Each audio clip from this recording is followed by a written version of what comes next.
మన తండ్రి అయిన దేవుడు కుమారుడైన యేసుక్రీస్తు సత్పరిశుద్ధ శ్రేష్టమైన నామములో మీ అందరికీ శుభవందనం తెలియపరుచుకుంటున్నాను. ప్రియులారా, ప్రభు నామను బట్టి యేసుక్రీస్తు ప్రభు యొక్క అతి శ్రేష్టమైనటువంటి అతి విలువైనటువంటి అది అమూల్యమైనటువంటి ప్రేమను బట్టి మనమందరము కూడా ఈరోజు వరకే ఈ దినం వరకే ఈ రీతిగా ఉన్నందుకు, ఈరోజు వరకే ఈ దినం వరకు ఈ విధంగా ఉన్నందుకు మొట్టమొదటగా ఆ దేవాది దేవునికి హృదయపూర్వకమైన వందనం తెలియపరుచుకుందాం. దేవుడు గొప్పవాడు, ఉన్నవాడు, జీవగల దేవుడు, శక్తిగల దేవుడు, బలమైన వాడు, నిన్న నేడు ఏకరీతి గల దేవుడు, మారణ దేవుడు, మరువన దేవుడు. దేవుడు ఎప్పుడు ఎల్లప్పుడూ తన బిడ్డల ఎడల ప్రేమను చూపిస్తూ, ప్రేమను కనబరుస్తూ, ఆయన నామములో మనమందరం కూడా జీవించాలని దేవుని యొక్క ఆకాంక్ష. కాబట్టి మనము దేవుని ప్రేమలో ఎదగాలి అని, దేవుని ప్రేమను పొందుకుని జీవించాలని, దేవుడు కూడా మన ఎడల తన ప్రేమను కనబరుస్తున్నాడని విశ్వాసంతో మన యొక్క జీవితాల ముందు కొనసాగించాలి. ప్రియులారా, ఈరోజు దేవుని వాక్య సందేశము మనం వినేది ఆలకించేది ఏమిటంటే పెంతెకోస్తు పండగ. యేసుక్రీస్తు ప్రభు మరణించి మూడో నాడు పునరుత్థానమైన తర్వాత ఆయన తన యొక్క శిష్యులకి ప్రత్యక్షంగా 3 సార్లు కనిపించాడు. ప్రత్యక్షముగా వారికి కనపడి వారి మధ్యలోకి వెళ్ళి వారికి అనేకమైన విషయాలు బోధించాడు, వారికి అనేకమైన విషయాలు కూడా తెలియపరిచాడు. నేనే క్రీస్తుని, నేనే యేసు ప్రభుని, నేనే మరణించిన వాడిని, నేనే జీవవంతుడైన వాడిని, నేనే పునరుత్థానమైన వాడిని, నేనే మృత్యుంజయమైనటువంటి వాడిని, నన్నే శిలువ మీద కొట్టి గాయాలపరిచి ముళ్ళకిరీటం ధరింపజేసి చేతులపై మేకులతో కొట్టి అనేక రకాలుగా హింసించినటువంటి వాడిని నేనే అని వారికి స్పష్టంగా యేసుక్రీస్తు ప్రభు తెలియవచ్చాడు, చూపించాడు కూడా. కాబట్టి మరి యేసుక్రీస్తు ప్రభు ఈ యొక్క శిష్యుల ముందే, శిష్యుల యొక్క సమూహంలోనే, శిష్యుల మధ్యలో నుండి ఆయన భూలోకం నుండి పరలోకానికి కొనుపబడి ఉన్నాడు. యేసుక్రీస్తు ప్రభు ఎప్పుడైతే భూలోకము విడి పరలోకాన్ని కొనుపబడి ఉన్నారో అప్పటి నుంచి శిష్యులు ఎడతెగక ప్రార్థన చేయడము, ఎడతెగక దేవుని స్తుతించడము, ఎడతెగక దేవుణ్ణి మహిమపరచడము, సువార్తను బోధించడము, సువార్తను బోధించి అనేక మందిని చేర్చుకోవటము, ఇవన్నీ కూడా చేస్తూ ఉండేవాళ్ళు. అయితే మరి ఈ పెంతెకోస్తు పండుగ దినమున ఒక గొప్ప కార్యం జరిగిందనమాట. ఈ పెంతెకోస్తు దిన పండుగన ఒక అద్భుతమైన కార్యం జరిగిందనమాట. అదేమిటంటే యేసుక్రీస్తు ప్రభు వారికి బలమైనటువంటి ఒక శక్తిని, బలమైనటువంటి ఆత్మను అనుగ్రహించి ఉన్నాడు. అపోస్తుల కార్యాలు 2వ అధ్యాయము 1 నుంచి మనం చదువుకున్నట్లయితే, పెంతెకోస్తు పండుగ దినం వచ్చినప్పుడు అందరూ ఒక చోట కూడి ఉండిరి. చూడండి ప్రియులారా, ఈ పెంతెకోస్తు పండుగ దినం ఎప్పుడైతే వచ్చిందో ఆ రోజున, ఆ దినాన ఈ శిష్యులు ఎక్కడెక్కడైతే వీళ్ళు మరి ఉన్నారో, ఏ ఏ ప్రాంతాల్లో అయితే వాళ్ళు దేవుని యొక్క పరిచర్య చేసుకుంటూ, ప్రార్థన చేసుకుంటూ మరి వాళ్ళు ఉన్నారో వాళ్ళందరూ కూడా ఒక చోటకే వచ్చారు. ఎప్పుడు వీళ్ళందరూ కూడా ఒక చోటకి వచ్చారంటే ఈ పెంతెకోస్తు పండుగ దినం అన్నమాట. బైబిల్ గ్రంథంలో మరి కొన్ని పండుగలు మాత్రమే ఉన్నవి. అయితే క్రొత్త నిబంధనలో మాత్రము పెంతెకోస్తు పండుగ ఒకటి ఉంది, మరి కోత పండుగ ఉంది. పాత నిబంధనలు అయితే పర్ణశాల పండుగలు ఉన్నవి, పాస్కా పండుగ ఒకటి ఉంది. మరి కొన్ని పండుగలు మాత్రమే ఉన్నవి బైబిల్ గ్రంథంలో. కానీ ఈ క్రొత్త నిబంధనల గ్రంథంలో యేసుక్రీస్తు ప్రభు ప్రధానముగా మరి ఈ పండుగ గురించి ఆయన మరి ఆ బైబిల్ గ్రంథంలో లిఖించబడి, ఈ పండుగ ఎప్పుడైతే వచ్చిందో ఆ పండుగ తిన్న శిష్యులందరూ కూడా ఒక సాడకు రావటము, మరి ఈ పండుగ గురించి బహుశా యేసుక్రీస్తు ప్రభు కూడా తెలిసే ఉండదు. అందుకనే ఈ పండుగ దినాన ఎప్పుడైతే అపోస్తులందరూ కూడా ఒక చోట గుమ్మిగూడి ఒక చోటకు వచ్చి దేవుని మహిమపరిచారు, దేవుని స్తుతించారు, దేవుని గణపరిచారు, దేవుని ఆరాధించారో ఆ పండగ దినాన దేవుని యొక్క ఆత్మ వాళ్ళందరి మీదకి వచ్చిందని బైబిల్ గ్రంథంలో స్పష్టంగా రాయబడింది అన్నమాట. అందుకని అపోస్తుల కార్యాలు 2వ అధ్యాయం 2వ వచనం మనం చదువుకున్నట్లయితే, అప్పుడు వేగంగా వీచు బలమైన గాలి వంటి ఒక ధ్వని ఆకాశము నుండి అకస్మాత్తుగా వారు కూర్చుండి ఉన్న ఇల్లంతయు నిండెను. చూడండి ప్రియులారా, వీరు ఎక్కడ కూర్చున్నారు ఎక్కడ కూర్చుని దేవుని మహిమపరిచారు, ఎక్కడ కూర్చుని దేవుని ఆరాధించారు, ఎక్కడ కూర్చుని దేవుని స్తుతించారు అంటే ఒక ఇంటిలో వాళ్ళు కూర్చున్నారన్నమాట. ఈ ఇంటిలో ఎప్పుడైతే వాడు కూర్చుని దేవుని మహిమపరిచారో, ఎప్పుడైతే ఇంటిలో కూర్చుని వాడు దేవుని స్తుతించారో, అప్పుడు ఆకాశము నుండి ఒక బలమైనటువంటి, ఒక వేగముగా వీచు బలమైన ఒక గాలి వంటి ఒక ధ్వని వారి మధ్యలోనికి వచ్చింది ప్రియులారా. ఆకాశం నుండి, మరి ఆకాశం నుండి అంత బలమైన గాలి ఇంట్లోనికి వచ్చిందంటే, ఆకాశం నుండి ఈ బలమైన వేగముగా గాలి ఆ ఇంటిలో ప్రవేశించిందంటే దేవుడే స్వయంగా ఆకాశ వాకిడిని ఇప్పేశాడు. దేవుడే స్వయంగా ఆకాశం నుండి గాలిని ఈ శిష్యుల మీదకు పంపించాడు. చూడండి, ఇక్కడ మరి బలమైనటువంటి గాలి ఒక ధ్వని. చూడండి ప్రియులారా, గాలి ఒక శబ్దంతో వస్తుంది. గాలి ఎప్పుడైతే వేగంగా వస్తుందో ఆ వేగం రావడం చేత ఒక శబ్దం అని వస్తుంది. ఆ శబ్దాన్ని ధ్వని అంటారు. అంటే మామూలుగా వచ్చే గాలిలో శబ్దం ఉండదు, వేగముగాను పెద్దగా వచ్చే గాలులు ఆ శబ్దం అనేది వస్తుంది. ఆ శబ్దాన్ని ధ్వని అంటారని మనకు తెలుసు. ధ్వని అంటారని మనం మరి పాఠ్యపుస్తకాల్లో మనం చదివి ఉన్నాం. అందుకని ఈ యొక్క బలమైన గాలి వంటి ఒక ధ్వని ఆకాశం నుండి అకస్మాత్తుగా, చూడండి ప్రియులారా, ఆకాశం నుండి ఎలా వచ్చిందంటే అకస్మాత్తుగా వచ్చింది. అంటే శిష్యులు అనుకోలేదు. శిష్యులు మంచి హృదయముతో, పరిశుద్ధమైన హృదయముతో, పవిత్రమైన హృదయముతో, విశ్వాసముతో, నమ్మికతో యేసుక్రీస్తు ప్రభుని కొనియాడి ఉన్నారు. యేసుక్రీస్తు ప్రభుని స్తుతించి ఉన్నారు. యేసుక్రీస్తు ప్రభుని గణపరిచి ఉన్నారు. మరి యేసుక్రీస్తు ప్రభుని అటువంటి విశ్వాసంతో గణపరుస్తుంటే, స్తుతిస్తుంటే, మహిమపరుస్తుంటే ఒక బలమైనటువంటి ఒక గాలి అకస్మాత్తుగా వచ్చిందన్నమాట ప్రియులారా. దేవుని యొక్క ఆత్మ మన మీద కూడా అకస్మాత్తుగానే వస్తుంది. మనం అనుకున్నట్లు ఏమీ కూడా జరగదు. దేవునికి సమస్తం తెలుసు కాబట్టి, దేవుడు సమస్తం ఎరిగి ఉన్నాడు కాబట్టి ఆయన ఆత్మ మన మీదకి ఎప్పుడు పంపాలి, ఆయన ఆత్మచేత మనం ఎప్పుడు నడిపింపబడాలి, ఆత్మచేత ఎప్పుడు ప్రేరణ పొందాలి, ఆత్మచేత అనేక కార్యాలు మన యొక్క జీవితంలో ఎప్పుడు జరగాలనేదే అవన్నీ కూడా దేవుడే నిర్ణయిస్తాడనమాట. అందుకని అకస్మాత్తుగా వారు కూడి ఉన్న ఇల్లంతయు నుండిను మరి అగ్ని జ్వాలల వంటి నాలుకలు విభజించబడి ప్రియులారా. మొట్టమొదటిగా ఈ ఆత్మ వారికి ఏ శక్తినిచ్చిందంటే నాలుకలు విభజింపబడినాయి అనమాట. అగ్ని జ్వాలల వంటి, చూడండి, మరి ఆత్మ ఎలాంటిదంట, అగ్ని లాంటిది. చూడండి ప్రియులారా, దేవుని యొక్క వాక్యము అగ్ని లాంటిదంట. మరి దేవుని యొక్క వాక్యం రెండంచుకుల ఖడ్గం లాంటిది. అది హృదయంలోనికి చొచ్చుకుని పోయి జీవితాలు మారుస్తుందన్నమాట.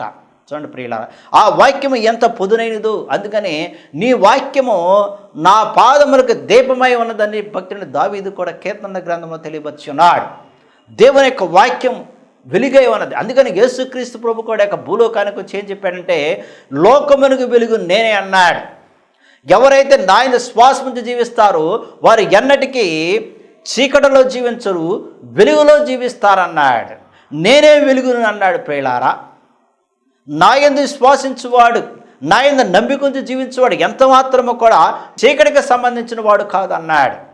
ఎవరైతే నా యందు విశ్వాసం ఉంచకుండా, ఎవరైతే నా ప్రేమ యందు మరి ఉండకుండా జీవిస్తారో వారు చీకటికి సంబంధించిన వారు అన్నాడు. వెలుగు సంబంధాలు దేవుని యొక్క ప్రేమను పొందుకుని, వెలుగు సంబంధాలు దేవుని యొక్క శ్వాసముతో, వెలుగు సంబంధాలు దేవుని యొక్క నమ్మికతో జీవిస్తారన్నమాట. అందుకని ఇక్కడ అగ్ని జ్వాలలు అంటే అన్నాడు ప్రియులారా. మరి పాత నిబంధనలో కూడా దేవుడు అగ్ని ద్వారా అనేకటువంటి కార్యాలు చేశాడు. మొట్టమొదటిగా మోషే మండుచున్న అగ్నిని చూశాడు, మండుచున్న పొదలను చూశాడు ప్రియులారా. పొదలను చూసి దేవుని యొక్క స్వరాన్ని విన్నాడు, కానీ దేవుని చూడలేకపోయాడు ప్రియులారా. ఆ రోజుల్లో దేవుడు మరి అగ్ని రూపంలోను, మేఘాల రూపంలోను, మరి ఉరుముల రూపంలోను మరి ప్రత్యక్షమయ్యేవాడు. అప్పుడున్న ఇజ్రాయేల్ ప్రజలకి మరి ప్రవక్తలకి తెలియపరిచేవాడు ప్రియులారా. అందుకని మరి దేవుని యొక్క వాక్యము కూడా అగ్ని లాంటిది. దేవుని యొక్క వాక్యము మండుచున్నటువంటిది. దేవుని యొక్క వాక్యము అగ్ని లాంటిది కాబట్టి మరి అది అనేకమైన జీవితాలను కూడా మారుస్తారన్నమాట ప్రియులారా. అందుకని అగ్ని జ్వాలల వంటి నాలుకలు విభజింపండి అన్నమాట. అంటే దేవుని యొక్క వాక్యము ఆత్మ రూపములు, పరిశుద్ధాత్మ రూపములు, అగ్ని రూపములు ఎప్పుడైతే వారి మీదకి వచ్చిందో మొట్టమొదటిగా ఈ ఆత్మ అగ్ని రూపంలో, దేవుని యొక్క వాక్యము అగ్ని రూపంలో దేనిని తట్టిందంటే వారి యొక్క నాలుకలను తట్టింది అన్నాడు ప్రియులారా. అది దేవునికి తెలుసు. ఎందుకు నాలుకలు తట్టిందంటే వీరు నా స్వార్థను బోధించాలి, వీరు అనేకమైనటువంటి ప్రాంతాలకు వెళ్ళాలి, అనేకమైనటువంటి భాషల్లో నా యొక్క వాక్కులు, నా యొక్క మాటలు అనేక మందికి తెలియపరచాలని దేవుని తెలుసు. కాబట్టి అందుకని దేవుడు మొట్టమొదటిగా వారి యొక్క నాలుకల్ని తట్టి అగ్ని రూపంలో, ఆత్మ రూపంలో, పరిశుద్ధాత్మ రూపంలో, అగ్ని వంటి వాక్య రూపంలో వారి యొక్క నాలుకను తట్టి ఆ నాలుకలు ఏవని అంట విభజింపబడినట్టుగా వారికి కనబడింది. చూడండి, అపోస్తులకి మరి ఎప్పుడైతే ఈ ఆత్మ అగ్ని రూపంలో వారిని నాలుకలు తట్టిందో వారికి అప్పటికే తెలిసిపోయింది అన్నమాట. ఏం తెలిసిపోయింది?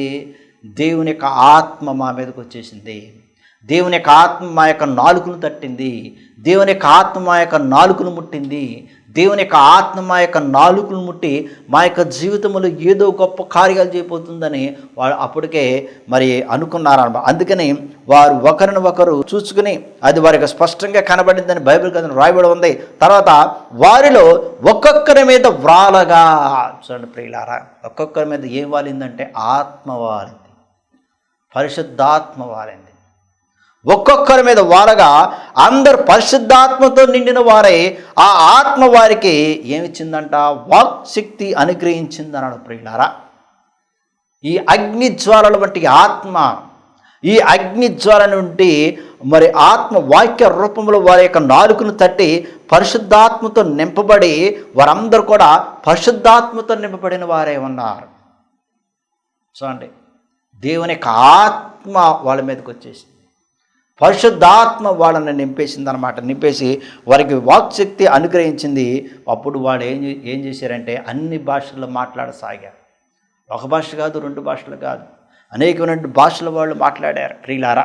మరి దేవుడే ముందుగానే చెప్పాడు, యేసుక్రీస్తు ప్రభు వారికి ముందుగానే తెలియపరిచాడు, మీరు ఏమి తినేదరో, ఏమి తాగేదరో, ఏమి పూజించేదరో, ఏమి ధరించుకుందరో, దేనిని గురించి మీరు చింతించొద్దు, పరిశుద్ధాత్మ దేవుడే సమస్త కార్యాలు మీ ఎడల జరిగిస్తాడు, పరిశుద్ధాత్మ దేవుడే మరి సమస్తమంతా కూడా మీకు తెలియపరుస్తాడు అని ముందే చెప్పాడు యేసుక్రీస్తు ప్రభు. దేని గురించి మీరు చింతించొద్దు అన్నాడు, దేని గురించి మీరు చింతించొద్దు అన్నాడు. ఆకాశ పక్షుల వైపు చూడండి, విత్తవు, కోయవు, గిరిసను దాచుకొనవు, పక్షులను పోషించి దేవుడు మనుషులు పోషించలేడు అన్నాడు. అందుకని మీరు దేనిని గురించి కూడా మీరు చింతించొద్దు అన్నాడు. పరిశుద్ధాత్మ దేవుడే మిమ్మల్ని నడిపిస్తాడన్నాడు.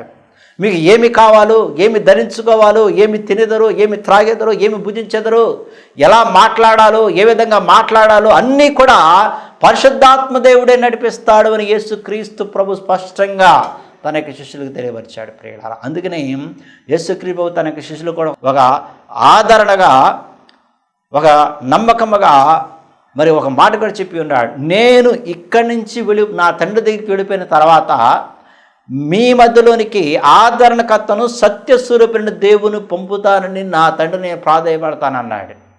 అంటే నేను మీ మధ్యలో ఉండనని మీరు బాధపడొద్దు అన్నాడు, నేను మీ మధ్యలో ఉండనని మీరు కలవరపడొద్దు అన్నాడు, నేను మీ మధ్యలో ఉండని మీరు ఆధార్యపడవద్దు అన్నాడు. ధైర్యముతో ఉండండి, విశ్వాసముతో ఉండండి, నమ్మికతో ఉండండి. నేను ఎన్నడూ ఎప్పటికి కూడా మిమ్మల్ని విడవను, ఎడబాయను. నేను ఈ భూలోకం నుంచి పరలోకానికి వెళ్ళిపోయిన తర్వాత నా తండ్రి దగ్గర ఉన్నప్పుడు నా తండ్రిని నేను ప్రాధేయపడతాను, నా తండ్రిని నేను అడుగుతాను, అడిగి మీ మధ్యలోనికి మరొక ఆదరణకర్తను అన్నాడు. పరిశుద్ధాత్మను పంపుతాడు, ఆదరణకర్త, సత్యస్వరూపిణి దేవుని మీ మధ్యలోనికి పంపుతానని నేను వేడుకుంటానన్నాడు. అదేవిధంగా సత్యస్వరూపిణి దేవుణ్ణి యేసుక్రీస్తు ప్రభు తండ్రి ద్వారా మరి తండ్రిని వేడుకొని శిష్యుల మధ్యలో పంపాడు. అదే జరిగింది ఇక్కడ పెంతెకోస్తు పండుగ దినం రోజున ప్రియులారా. ఆదరణకర్త మీకు సమస్త కార్యాలు జరిగిస్తాడన్న. అందుకని ఆ కాలమున ఆకాశం క్రింద నుండి ప్రతి జనములలో నుండి వచ్చిన భక్తిగల యూదులు యెరూషలేములో కాపురం ఉండిరి. చూడండి ప్రియులారా, ఆ రోజుల్లోనే మరి భక్తిగల ఉన్నటువంటి యూదులు, మరి భక్తిగల ఉన్నటువంటి అనేక మంది యెరూషలేములో కాపురం ఉన్నారు. ఈ శబ్దము కలుగా జనులు గుంపులుగా కూడి వచ్చి ప్రతి మనుషుడు తన తన స్వభాషతో వారు మాట్లాడటం విని కలవరపడ్డారు. చూడండి, మరి ఎప్పుడైతే ఈ పెద్ద శబ్దాలు యెరూషలేములో ఉన్న వారు అందరూ కూడా విన్నారో, ఆ శబ్దాలు విన్నప్పుడు జనులు గుంపులు గుంపులుగా వచ్చి ఎక్కడైతే శిష్యులు ఉన్నారో ఆ శిష్యుల దగ్గరికి వెళ్ళారు. మరి ఆ శిష్యులు ప్రతి మనుషుడు తన తన స్వభాషతో వారు మాట్లాడటం విని కలవరపడ్డారు. ప్రతి మనుష్యుడు కూడా వారి వారి యొక్క స్వభాషలు, అంటే యెరూషలేములో అప్పట్లోనే ఆయా దేశస్థులు, ఆయా ప్రాంతం వారు అక్కడ చేరి మరి కాపురం ఉండి జీవిస్తున్నారన్నమాట. మరి ఏ ఏ దేశస్థులైతే ఆ యెరూషలేములోకి వచ్చి ఉన్నారో, ఏ ఏ దేశస్థులైతే యెరూషలేము నుండి కాపురం చేస్తున్నారో, వారి వారి యొక్క సుభాషల్లో ఈ యొక్క అపోస్తలులందరూ కూడా మాట్లాడుతున్నారు. ఇది ఎలా సాధ్యం? ఏ విధంగా సాధ్యమైందంటే ప్రియులారా, ఈ అపోస్తులు ఎప్పుడైతే దేవుని యొక్క ఆత్మచేత నింపబడి ఉన్నారో, ఈ అపోస్తులు ఎప్పుడైతే దేవుని యొక్క ఆత్మచేత నింపబడి ఉన్నారో, మరి వారికి వాక్శక్తి అనుగ్రహించిన తర్వాత ఎవరెవరైతే ఏ ఏ దేశస్థులైతే వాళ్ళ దగ్గరికి వెళుతున్నారో వారి భాషల్లో వీళ్ళు మాట్లాడేస్తున్నారు. వారి భాషల్లో అంటే దేవుని యొక్క ఆత్మ వారిని ఆ విధంగా నడిపించేసింది. దేవుని యొక్క ఆత్మ వారికి అటువంటి వాక్శక్తి అనుగ్రహించింది. దేవుని యొక్క ఆత్మ వారికి అటువంటి మాట్లాడే శక్తి అనుగ్రహించింది. ప్రియులారా, ఏ దేశస్తులు వస్తే ఆ దేశస్తుల యొక్క భాషలు వాళ్ళు ధారాళంగా మాట్లాడి ఉన్నారు, ధారాళంగా దేవుని యొక్క వాక్యాన్ని బోధించి ఉన్నారు ఆయా భాషలు. అందుకని ఇది పెద్ద ఆశ్చర్యం కలిగించింది. అందుకని వాళ్ళందరూ కూడా కలవరపడ్డారు. అంతటా అందరూ కూడా విభ్రాంతి నొంది ఆశ్చర్యపడి, ఇదిగో మాట్లాడుచున్న వీరందరూ గలిలీయులు కారా అన్నారు. చూడండి, ఈ మాట్లాడుతున్న వారు వీళ్ళందరూ కూడా ఎక్కడ వారంటే గలిలీయులు. గలిలీ వారంటే ఏంటి? చేపలు పట్టుకునే వృత్తి గల వారు, పామరులు అన్నమాట. ప్రియులారా, మత్స్యకారులు అంటాం. ప్రియులారా, చేపలు పట్టుకునేవారు. గలిలీయుల కారంటే వాళ్ళకి చదువులు లేవు, వాళ్ళకి సంజులు లేవు, వాళ్ళు పామరులు, చదువు సంజు లేనటువంటి వారు. రాత్రనగా పగలనగా తెల్లవారుజాము 4ంటికి వెళ్ళిపోయి మరి చేపలు పట్టుకునేవాడు. ప్రియులారా, వాడికి బయట ప్రపంచం గురించి ఏమీ కూడా తెలియదు, బయట ప్రపంచం గురించి ఏమీ కూడా వారు ఎరగారు. వారు జీవించే విధానము చేపలు పట్టుకుని ప్రియులారా తమ యొక్క జీవితాన్ని కొనసాగించేవారు అన్నమాట. అటువంటి వారిని యేసుక్రీస్తు పిలిచి, అందుకని యేసుక్రీస్తు అక్కడ గలిలయ సముద్రం దగ్గరికి వెళ్ళినప్పుడు ఈ పేతురు, యాకోబు, యోహాను సహోదరులు కొంతమంది చేపలు పట్టుకున్నప్పుడు యేసుక్రీస్తు ఏం చెప్పాడు? నేను మిమ్మలను చేపలను పట్టువారు గాక మనుషులు పట్టువారుగా చేస్తానన్నాడు. యేసుక్రీస్తు ఒకే ఒక మాట చెప్పాడు. ప్రియులారా, ధనవంతులుగా చేస్తానని చెప్పలేదు, మరి కోటేశ్వరులను చేస్తానని చెప్పలేదు, లక్షాధికారులను చేస్తానని చెప్పలేదు, ఇహలోకములో మీరు గొప్పవారుగా చేస్తానని కూడా చెప్పలేదు యేసుక్రీస్తు ప్రభు. యేసుక్రీస్తు మొట్టమొదటిగా శిష్యులకి ఒకే ఒక మాట ఇచ్చి ఉన్నాడు. ఏ మాట అది? మిమ్మలను చేపలు పట్టువారుగాక మనుషులను పట్టువారుగా చేస్తానన్నాడు. చూడండి, మరి క్రీస్తు ప్రభు యొక్క మాట విని యేసుక్రీస్తు ప్రభు యొక్క మాట ఆలకించి మరి చేపలను పట్టువారుగాక మనుషులను పట్టువారుగా చేస్తానన్నాడు. కాబట్టి వాళ్ళు ఈ చేపలన్నిటిని కూడా వదిలేశారు. సముద్రంలో చేపలన్నింటిని పట్టే వలలను కూడా వదిలేశారు. అన్నీ వదిలేసి యేసుక్రీస్తు ప్రభుని వెంబడించారు. ప్రియులారా, సమస్తం వదిలేసి యేసుక్రీస్తు వెంబడించారు వాళ్ళు. అందుకని ఈ మనుషులను పట్టేవారుగా చేస్తున్నాడు. కాబట్టి మనుషులను పట్టడానికి కావలసినటువంటి శక్తి, మనుషులు పట్టడానికి కావలసిన జ్ఞానం, మనుషులు పట్టడానికి కావలసినటువంటి దేవుని యొక్క వాక్కులు, మనుషులు పట్టడానికి కావలసినటువంటి దేవుని యొక్క ఆత్మ, మనుషులు పట్టడానికి కావలసినటువంటి మరి భాషలు, ఇవన్నీ కూడా పరిశుద్ధాత్మ ద్వారా వారికి తెలియవచ్చాడు, పరిశుద్ధాత్మ ద్వారా వారికి బోధించాడు, పరిశుద్ధాత్మ ద్వారా వాళ్ళు నింపబడి ఆయా భాషల్లో వారు మాట్లాడి ఉన్నారు. ప్రియులారా, కాబట్టి అందుకని అక్కడ ఉన్న వారు అందరూ కూడా విభ్రాంతి నుండి ఆశ్చర్యపడిపోయి, ఇది గలిలయ వారు కారా అన్నారు. చూడండి, గలిలయ వారు కారంటే చాలా చిన్నచూపుగా, ఏమీ లేనివారుగా. ప్రియులారా, గలిలయ వారంటే ఏమీ లేనివారుగా, ఏమీ లేని వాళ్ళు, పేదవాళ్ళు, సరైనటువంటి గృహాలు కూడా లేవు. బహుశా ఒకసారి మనం కూడా కొంతమంది ధనవంతులు పేద ఎడల చాలా చిన్న చూపు చూస్తూ ఉంటాం. వీళ్ళు అక్కడోళ్ళు కాదా, వీళ్ళకి ఏమీ లేదుగా, వాళ్ళు ఆ ఊరోళ్ళు కాదా, ఆ ఇల్లు అది కాదా, ఆ గృహం అది కాదా, వీళ్ళకి ఏమీ లేదుగా అని కొంతమంది చూస్తూ ఉంటారు. వీళ్ళారా, బండ్లు వాళ్ళు అయితే వాళ్ళ బండ్లు అవుతాయి అని ఒక సామెత మనం విని ఉన్నాం. అది లోకపరమైన సామెత. కానీ దైవికమైనటువంటి బైబిల్ గ్రంథం నుంచి యేసుక్రీస్తు తెలియపరిచిన వాక్యం ఏంటి? మొదటవారు కడపడవారు అవుతారు, కడపడవారు మొదటవారు అవుతారు. మన ఒకరి గురించి ఇప్పుడు కూడా చిన్నచూపుతో మాట్లాడకూడదు, చిన్నచూపుతో చూడకూడదు. ఏమో ఏ రోజు ఎలా ఉంటుందో, ఏమో ఏ సమయం ఎలా ఉంటుందో, ఏమో ఏ గడి ఎలా ఉంటుందో ఎవరికి తెలియదు. దేవుడు ఏం చేస్తాడంటే జీవితాలు మారుస్తాడు. ఆయన జీవితాలు మార్చేవాడు. పెంట కుప్పల నుంచి లేవనెత్తువాడిని నేనే అన్నాడు.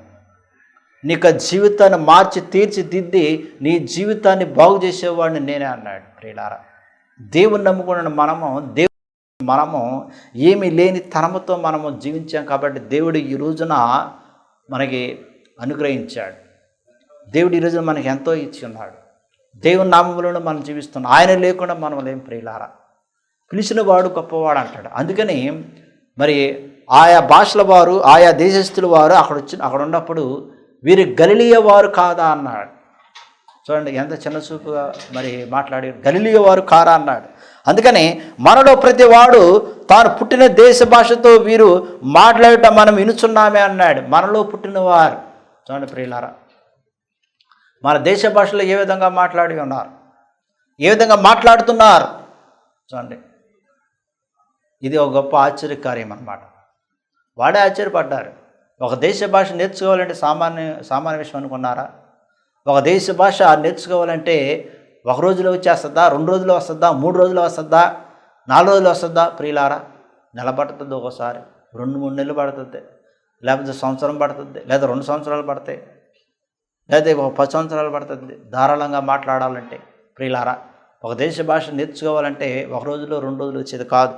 అందుకని వీరు మరి ఆయా భాషలు మాట్లాడుతున్నారు అంటే ఇది ఎవరి వల్ల సాధ్యమైందంటే దేవుని వల్ల సాధ్యమైంది. అందుకని దేవుడు ఏం చెప్పాడు? మనుషులకి అసాధ్యమైనది దేవునికి సమస్తం సాధ్యమే అన్నాడు. మనుషులకి అసాధ్యమైనది. అపోస్తులందరూ కూడా బహుశా అనుకోవచ్చు, మేము ఏ విధంగా సువార్తను బోధించాలి, ఏ విధంగా దేవుని యొక్క వాక్కులు ఇతరులకి ప్రకటించాలి, మాకు వాళ్ళ భాషలు మాకు రావు, వాళ్ళు మాట్లాడే భాష మాకు రాదు, మరి ఏ విధంగా బోధించాలి ప్రభు అని బహుశా దేవునికి మొరపెట్టి ఉండొచ్చు, దేవునికి ప్రార్థన చేయ ఉండొచ్చు. దేవుడు సమస్తం ఎరిగినవాడు కాబట్టి, దేవుడు అవసరాలను అక్కలను తీర్చేవాడు కాబట్టి మరి వారికి ఈ భాషలు అవసరం కాబట్టి మొట్టమొదటిగా వారి యొక్క నాలుకలు విభజింపబడినవి, ఆత్మ వారి మీద నింపబడింది, వారు అన్ని భాషల్లో మాట్లాడటం ప్రారంభించారు. ప్రియులారా, అందుకని ఇక్కడ ఏమంటున్నారంటే వీరు మాట్లాడడం మనం వినుచున్నామే. ఇదేమి ఫర్మియలు, మదీయులు, ఎలిమియలు, మెసొపొతామియా, యోదియా, కపదొకియా, పొంతు, ఆసియా, ఫ్రుంగియా, పంపులియా, ఐగుప్తు అను దేశ మందలి వారు, కురేని దగ్గర లిబియా ప్రాంతంలో యందు కాపురం ఉన్నవారు, రోమా నుండి ప్రవాసులుగా వచ్చిన వారు, యూదులు, యోధా మత ప్రవిష్టులు, క్రేత్రియులు, అరబీయులు మొదలైన మనమందరమును వీరు మన భాషలతో దేవుని గొప్ప కార్యములు వివరించడం వినుచున్నామని చెప్పుకున్నారు. చూడండి, వాళ్ళు కాదు, ఇద్దరు కాదు, ఆయా దేశస్తులు, ఆయా భాషల వారు యెరూషలేములో, అప్పట్లోనే యెరూషలేములోకి వచ్చి యెరూషలేములో కాపురం ఉన్నారు. ప్రియులారా, యెరూషలేములో జీవిస్తున్నారు. మరి ఒక దేశస్తులు కాదు, ఆయా దేశస్తులని ఇక్కడ వాక్యం కూడా స్పష్టంగా రాయబడి ఉంది. ఏ దేశస్తులు, ఏ ప్రాంతం వారు, ఏ భాషల వారు మరి వచ్చి ఉన్నారో కూడా స్పష్టంగా ఇక్కడ రాయబడి ఉంది. మరి అందుకనే మరి దేవుని యొక్క గొప్ప కార్యములు వివరించడం వినుచున్నామని చెప్పుకొని అందరు విభ్రాంతి నొంది ఎటు తోచగా ఇదే మగును అని ఒకరితో ఒకడు చెప్పుకొనిరి. చూడండి, ఒకరితో ఒకడు చెప్పుకున్నారు, ఒకరితో ఒకడు మాట్లాడుకున్నారు, ఒకరితో వాళ్ళు వాళ్ళు సంభాషించుకున్నారు. వాళ్ళంతటికి వాళ్ళు ఆశ్చర్యపడిపోయారు. వాళ్ళంతటికి వాళ్ళే మరి గొప్పగా వాళ్ళంతటికి వాళ్ళే ఆశ్చర్యపడిపోయి వాళ్ళకి ఏం చేయాలో వాళ్ళకే మరి తోయలేదు. అందుకని మరి అందరూ విభ్రాంతి నొంది ఎటు తోచగా ఇదే మగును అని ఒకరితో ఒకరు చెప్పుకున్నారు. వాళ్ళకి ఏం చేయాలో అర్థం కావట్లేదు, ఏం చేయాలో అర్థం కాలేదు వాళ్ళకి. అందుకని ఎటు తోచగానే వాక్యం కూడా రాయబడి ఉంది. కొందరైతే వీరు కొత్త మద్యముతో నిండిన వారిని అపహాస్యం చేసిరి. కొందరైతే కొత్త మద్యముతో, అంటే కొత్త మద్యము తాగితే వేరే భాషలు వస్తాయా? రావు, పిచ్చి పిచ్చి భాషలు వస్తాయి.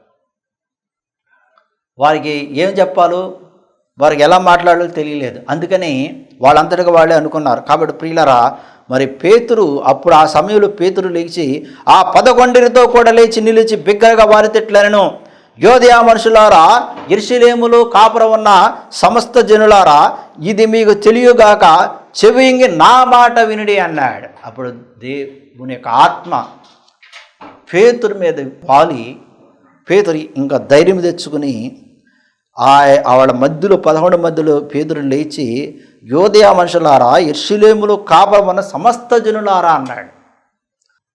ఇది మీకు తెలియను గాక, చెవియింగి నా మాటలు వినండి అన్నాడు. మీరు ఊహించినట్టు వీరు మత్తులు కారు, ప్రొద్దుబడిచి జామున కాలేదు. యావేలు ప్రవక్త ద్వారా చెప్పబడిన సంగతి ఇదే, ఏమనగా అంత్యదినముల యందు నేను మనుషుల మీద నా ఆత్మను కోపరించెదను. మీ కుమారులు మీ కుమార్తెలు ప్రవశించెదరు, మీ యవ్వనకు దర్శనము కలుగును, మీ వృద్ధుల కలలకు అందరు. ఆ దినములలో నా దాసుల మీదను నా దాసురాండ్ర మీదను నా ఆత్మను కుమ్మరించేదను గనుక వారు ప్రవశించేదరు. పైన ఆకాశం ముందు మహత్కార్యములను, క్రింద భూమి మీద సూచక్రియలను, రక్తమును, అగ్నిని, పొగ, ఆవిరిని కలగజేసేదను. ప్రభు ప్రత్యక్షముకు ఆ మహాదినము రాకమునుపు సూర్యుడు చీకటిగాను చంద్రుడు రక్తముగాను మారుదురు అన్నాడు. అప్పుడు ప్రభు నామమును బట్టి ప్రార్థన చేయ వారందరూ కూడా రక్షింపబడతారు అని పేతురు లేచి వారికి ఈ వాక్కులు తెలియపరిచాడు. మీరు ఆశ్చర్యపడిపోరు, దేవుడు చెప్పిన విధముగానే ఇవన్నీ కూడా జరుగుతున్నాయని మరి యెరూషలేములో కాపురం ఉన్న సమస్త జనులారా అని సంబోధించాడు పిల్లారా. కాబట్టి ఈ యొక్క పెంతెకోస్తు పండగ దినము రోజున దేవుడు చేసిన గొప్ప కార్యం, ఆశ్చర్యకార్యం, అద్భుత కార్యం అన్నమాట. కాబట్టి మరి దేవునికి నామలో మనము కూడా దేవుని విశ్వాసం ఉంచి, దేవుడు ఆత్మ కాబట్టి అందుకని దేవుడే అన్నాడు, నన్ను ఆరాధించేవారు ఆత్మతో సత్యముతో ఆరాధించాలన్నాడు. కాబట్టి మరి మనమందరము కూడా పరిశుద్ధాత్మ చేత నడిపబడి ఆయన నామములో జీవించడానికి మనం ప్రయత్నం చేద్దాం. దేవుడికి వాక్యం దీవించి మహింపచును గాక. ఆమేన్. ప్రార్థన చేసుకుందాం. మమ్మల్ని మిక్కిలిగా ప్రేమించిన మా యొక్క పరలోక తండ్రి, నీ ఘనమైన శ్రేష్టమైన నామమునకు వందనాలు, స్తోత్రాలు. నీ నామమున నా ప్రభు నీకు వాక్యాన్ని విని ఉన్నాం, ఆలకించిన వాక్యాన్ని మర్మాలను సత్యాన్ని బయలుపరిచి నీకే వందన, నీకే స్తోత్రం నా తండ్రి. ఇదిగో నా ప్రభువా, ఈరోజు నీ వాక్కు ద్వారా మాకు తెలియవచ్చావు. ఈరోజు నీ వాక్కు ద్వారా మాకు బోధించా నా తండ్రి. అపోస్తులందరూ కూడా నా తండ్రి నీ ఆత్మ చేత నింపబడి ఉన్నారు. వారు అనేకమైన భాషల్లో మాట్లాడి ఉన్నారు. వారి చేత అద్భుతాలు, ఆశ్చర్యకారాలు జరిగించావు. కాబట్టి నీకే వందన, నీకే స్తోత్రం నా ప్రభువా. ఎవరెవరైతే ప్రార్థనలు ఏకీవిస్తున్నారో వారందరినీ కృపదని మనం ప్రార్థన చేస్తున్నాం. ఎవరెవరైతే అనారోగ్యంతో ఉన్నారో నా తండ్రి వారందరి గురించి ప్రత్యేకంగా ప్రార్థన చేస్తున్నాను నా ప్రభా. వృద్ధులు నా తండ్రి అనారోగ్యాలతో ఉన్నారు నా ప్రభా. ఇగో నా తండ్రి పసిబిడ్డలు అనారోగ్యంతో ఉన్నారు నా తండ్రి. ఇగో నా ప్రభు యవన ప్రాయంలో ఉన్నవారు కొంతమంది అనారోగ్యంతో ఉన్నారు నా ప్రభు. మధ్య వయస్సులో ఉన్నారు అనారోగ్యంతో ఉన్నారు. ఎవరెవరైతే అనారోగ్యంతో నీకు తెలుసు కాబట్టి నీ పరిశుద్ధమైన హస్తంలో వారిపై ఉంచండి. నీ రక్తాన్ని పురక్షించండి. నీ రక్తాన్ని కార్చమని ప్రార్థన చేస్తున్నా తండ్రి. వారిని తట్టండి, ముట్టండి నా ప్రభా. వ్యాధులను తొలగించే దేవుడు నువ్వే, బాధలను తొలగించే దేవుడు నువ్వే, స్వస్థపరిచే దేవుడు నువ్వే, అద్భుతాలు చేసే దేవుడు నువ్వే, ఆశ్చర్య కార్యములు చేయగల దేవుడు నువ్వే నా ప్రభా. కాబట్టి నా ప్రభా అద్భుతాలు, ఆశ్చర్య కార్యములు నా తండ్రి అనారోగ్యంతో బాధపడేలా జరిగించిన ప్రార్థన. శాంతి సమాధానం లేని కూడా శాంతి సమాధానం గిలిచి నువ్వు ఇచ్చిన వాక్కుల చేత, నువ్వు ఇచ్చిన మాటల చేత జీవుడు సహాయం చేయి నా తండ్రి. ఎవరెవరైతే నా తండ్రి మరి పనిబాటులో ఉన్నారో ఆ పనిబాటులో కూడా సహాయం చేయి. ఎవరెవరైతే ప్రయాణంలో ఉన్నారో క్షేమకరమైన ప్రయాణాలు జరిగించడం ప్రార్థన చేస్తున్నా ప్రభా. ఎవరెవరైతే ప్రార్థన చేయమని అడిగి ఉన్నారో వారి వారు ప్రత్యేకంగా ప్రార్థన చేస్తున్నా తండ్రి. ఇదిగో నా ప్రభా, నీ విశ్వాసమైన స్వస్థపరుచును గాక అన్నావు. కాబట్టి విశ్వాసంతో ప్రార్థన చేస్తున్నా, నమ్మికతో ప్రార్థన చేస్తున్నా తండ్రి. ఇగో నా ప్రభా, అనారోగ్యంతో బాధపడే గొప్ప కార్యాలు జరిగించమని, మేము చేసిన ప్రతి ఒక్క పనిపాటు కూడా తోడు ఉండమని మా రక్త యేసుక్రీస్తు సదుపరిశుద్ధ నామములో ప్రార్థన చేసి అడుగుతున్నా తండ్రి. ఆమేన్.